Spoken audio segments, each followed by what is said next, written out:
Bonjour, vous êtes bien sur Réussir en beauté et je suis Nadège Compère. Alors, est-ce que vous voulez savoir comment on peut utiliser les principes du succès pour la recherche d'emploi?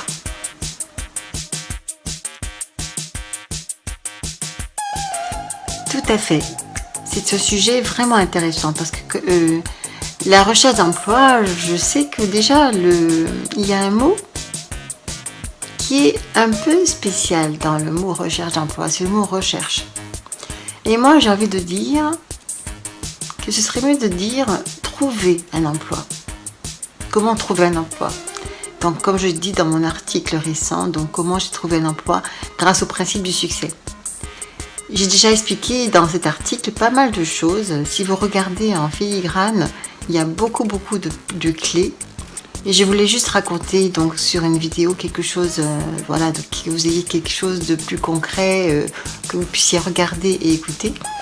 Et comment ça s'est passé? Alors comment ça s'est passé, c'est que moi je suis quelqu'un d'intuitif, donc on va dire entre guillemets, j'entends des voix, j'entends ma petite voix qui me parle de temps en temps, et des fois ça revient, et puis je dis mais qu'est-ce qu'il y a?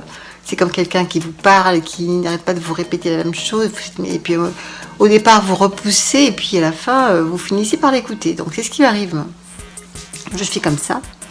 Et donc cette voix me disait mais va t'inscrire à Pôle emploi. Alors, je ne savais pas pourquoi. Et puis finalement j'ai écouté. Donc ça fait un an que j'ai arrêté l'orthophonie. Je ne m'étais pas inscrite à Pôle emploi, j'ai fait mes petites affaires sans le faire.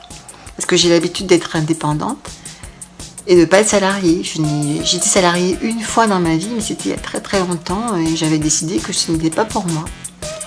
Et donc cette fois-là, donc, j'ai fini par écouter ma voix, je suis allée sur le site Pôle emploi et j'ai consulté les offres d'emploi, sans savoir vraiment ce que je cherchais, hein, d'accord. Et là, j'ai vu plusieurs offres d'emploi, dont une qui m'a sauté aux yeux, c'était donc professeur d'enseignement oral et écrit. Et au fur et à mesure que je lisais l'offre, je disais mais c'est pas possible, ça me correspond tout à fait. On aurait dit que cette offre avait été écrite pour moi. On demandait pas un professeur de français justement, on demandait quelqu'un qui savait enseigner l'oral et l'écrit, qui savait motiver les gens, qui savait leur donner la motivation, qui demandait de comment apprécier le français, l'oral et trouver ses propres clés. Enfin, il y avait tellement de choses qui me correspondaient, qui correspondaient à mon expérience d'orthophoniste, mais d'orthophoniste un petit peu atypique, donc qui utilisait l'art-thérapie, le chant, la danse s'il fallait, ou des jeux. Enfin, vraiment, on aurait dit que c'était pour moi, ça avait été écrit, voilà.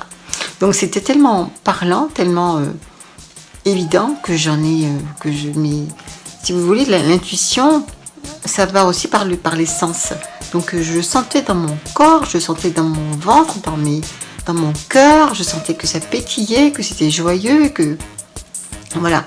Et donc comme je suis ces intuitions, ces émotions-là, je me suis inscrite donc sur Pôle emploi. Donc j'ai donné tous les documents qu'il fallait pour postuler à la fameuse offre que j'avais vue, tout simplement.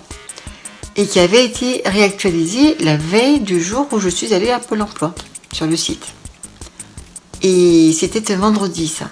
Et le lendemain, donc le week-end est passé, et le lundi matin, aux premières heures, aux heures de bureau, je reçois un appel donc, de la directrice de l'école en question, qui m'a demandé un rendez-vous pour le lendemain, le 11 à 11h. J'ai dit c'est parfait. Et on a passé 2 heures formidables. Il y avait les 2 directeurs de cette école. On a passé 2 heures. Moi, j'ai pas vu l'heure passer. Et tout s'est très bien passé. Ils ont dit qu'ils allaient réfléchir, mais franchement, j'avoue que moi, j'ai senti que c'était très bien.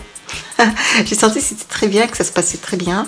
Et que eux aussi ils étaient contents, et que s'ils avaient passé 2 heures à discuter, et tout ce qu'on a dit, tout ce qu'on a partagé, autant sur moi que sur eux d'ailleurs, sur leur expérience, comment ils ressentaient les choses, etc. J'ai senti vraiment que j'étais avec des belles personnes qui aimaient leur travail, qui aimaient leur école, qui aimaient leurs élèves, qui avaient des valeurs que j'aimais. Enfin, c'est pour vous dire que même dans les conditions, elles étaient très correctes.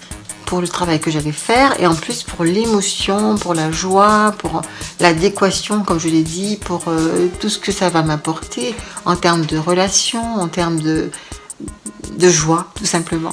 Parce que, en plus de ça, quand j'étais petite, comme je le disais, j'étais aussi, et je suis toujours une artiste, attirée par l'art, attirée par tous les sujets artistiques. Et j'ai plein de livres sur l'art, évidemment, chez moi.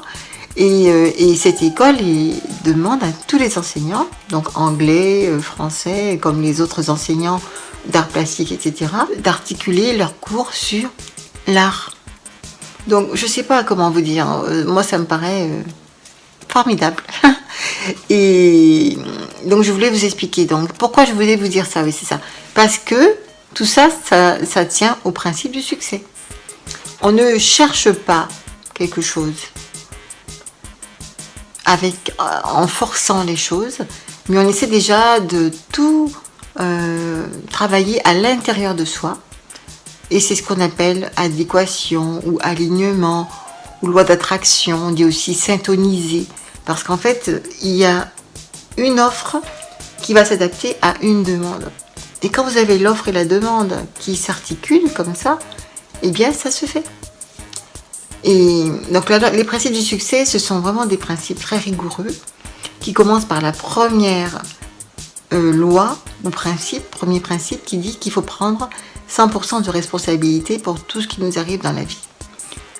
Ce qui voudrait dire en fait que tout ce qui nous arrive dans la vie correspond à qui nous sommes.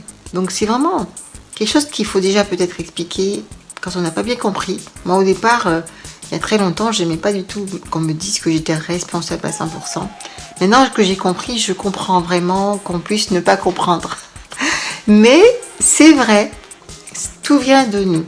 C'est comme, comment l'expliquer? C'est que, par exemple, quand vous voyez les fruits d'un cerisier, ça vient de l'essence du cerisier. C'est-à-dire que c'est le cerisier qui crée les cerises. Ça paraît tellement bête ce que je dis, mais c'est tellement juste, c'est tellement vrai. On ne produit que ce qui vient de nous-mêmes, de l'intérieur, ce qu'on appelle la conscience aussi. Et donc c'est pour ça qu'il faut commencer par travailler sur la conscience et voir ce qu'il y a dedans pour voir ce qui peut se produire à l'extérieur. Ça paraît tellement évident, mais ce n'est pas évident pour tout le monde.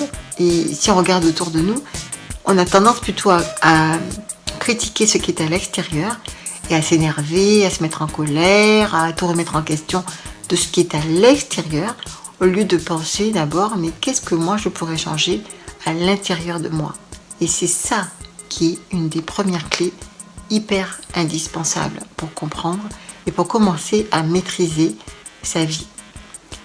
On en reparlera dans plusieurs autres vidéos, mais voilà pour commencer, comment j'ai trouvé un emploi grâce au principe du succès. On se retrouve pour d'autres vidéos et je vous expliquerai d'autres choses sur les principes du succès et comment on peut les mettre en œuvre sur d'autres sujets, dans d'autres domaines de notre vie. Donc je vous dis à très bientôt et surtout si ça vous a plu, n'hésitez pas à liker et à partager et aussi à faire des commentaires, surtout des gentils commentaires. Et on se dit donc à très bientôt et merci beaucoup de votre visite et de votre soutien. Au revoir.